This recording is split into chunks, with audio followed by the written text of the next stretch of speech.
Salam, selamat pagi kepada Bapak dosen dan teman-teman semuanya.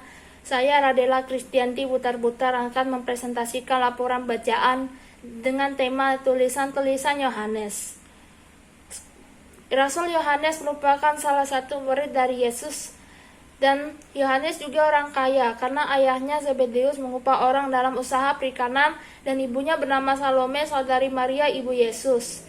Dari sekian 12 murid Yesus, Yohanes satu-satunya murid yang tidak martir setelah gagal dimasukkan ke dalam panci besar yang berisi minyak panas, lalu dibawa ke Pulau Patmos pada masa Kaisar Domitian dalam tahun 81 sampai 96 Masehi sampai akhir hayatnya. Keempat naskah dari Rasul Yohanes akan dibahas dalam bagian ini dalam banyak hal, menempati satu tempat yang khusus dalam Perjanjian Baru. Sekarang kita akan masuk ke dalam Injil Yohanes. Yohanes menggambarkan perjalanan kehidupan Yesus dari permulaan sampai penyaliban dan kebangkitan, seperti dilakukan oleh Injil-Injil sinoptis. Tetapi ada beberapa perbedaan yang khas. Di dalam sinoptis, bahwa kitab tersebut mengikuti pola dari kitab Markus. Menurut sinoptis, Yesus tidak muncul di muka umum sebelum Yohanes dipenjarakan. Sementara dalam Yohanes, keduanya bekerja pada waktu yang bersamaan, dikarenakan di dalam Yohanes ada hubungan Yesus dengan Yohanes Pembaptis. Bisa tercatat bahwa gaya ucapan Yesus dan gaya ucapan Yohanes Pembaptis, serta juga gaya laporan si penginjil gaya, ketiga unsur tersebut. Hal ini memberikan kita kesan akan sebuah karya yang disusun sebagai suatu keseluruhan jauh lebih nyata daripada sinoptis. Petunjuk pertama bahwa dalam Yohanes 1 ayat 2-20 juga mengandung sumber-sumber yang telah diolah melalui suntingan ditemukan dalam 2 ayat 11. Dibandingkan dengan mukjizat yang dicatat di dalam sinoptis, semuanya ini dikisahkan secara lebih luas. Sejauh kita membahas tititolah penginjil sendiri, mungkin dari sini kita dapat menyimpulkan bahwa pasal 1 ayat 20 bukanlah karya satu orang saja yang mencoba dalam kerangka yang disusunnya membahas masalah hangat dari masanya. Jelas pada pasal 21 adalah sebuah tambahan. Maka dari sudut pandang yang sebelumnya, pasal 21 memberi kesan semata-mata sebagai sebuah pelengkap bahan. Sangat keliru bila dikatakan bahwa si pengarang itu sebenarnya anti terhadap sakramen. Dari situlah kita mampu melihat pemberitaan itu berhadapan dengan berbagai masalah zaman itu dan berusaha menjawabnya. Dalam masalah pengarangan, tradisi gereja menyebut Yohanes anak Zebedeus sebagai pengarangnya. Bersamaan dengan tradisi ini, kita sering menemukan pendapat bahwa Injil ini merupakan karya seorang bernama Yohanes Penatua. Gagasan teologis yang mendasari karya ini sebagai keseluruhan tidak memberikan kemungkinan bahwa ia didasarkan oleh kesaksian dari satu saksi mata. Penyunting gerejalah yang pertama memungkinkan untuk menganggap dia sebagai figur yang sesungguhnya di antara kalangan para murid.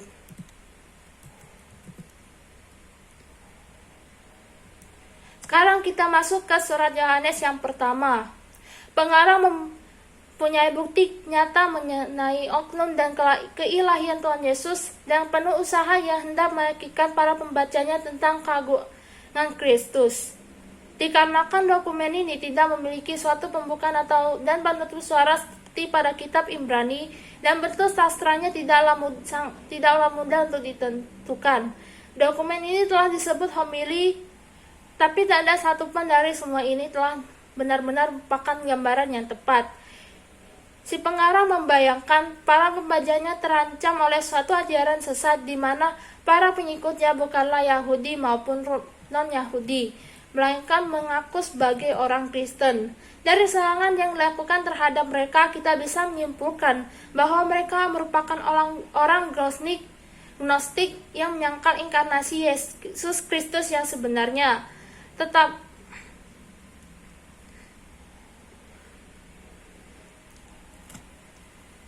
Si pengarang menganggap bahwa para penyesat ini sebagai nabi-nabi palsu dan bahkan sebagai antikristus. Pernyataan si pengarang tampaknya amat terlepas-lepas, hingga sulit kita membagi dokumen ini. Bahasa dan gaya dokumen ini menunjukkan hubungan yang begitu erat dengan Injil Yohanes. Tapi penyataannya terletak pada seberapa jauh kita bisa menetapkan hubungan antara kedua dokumen itu satu sama lain.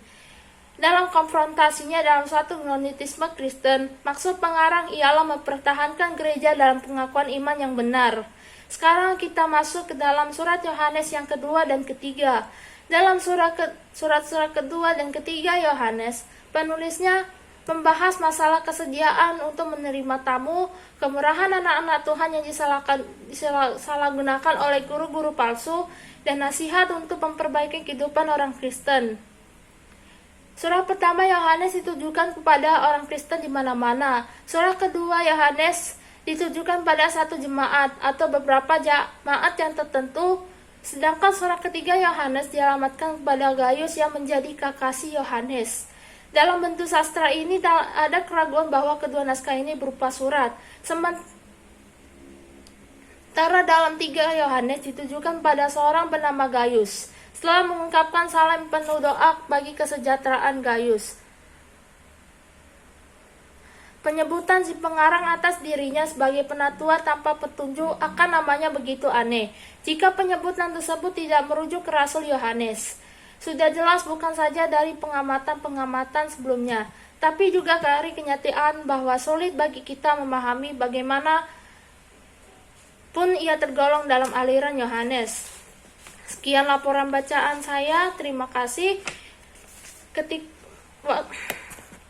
Untuk lebih lanjut lagi, silakan menyimak di laporan bacaan saya dalam bentuk dokumen. Terima kasih, salam.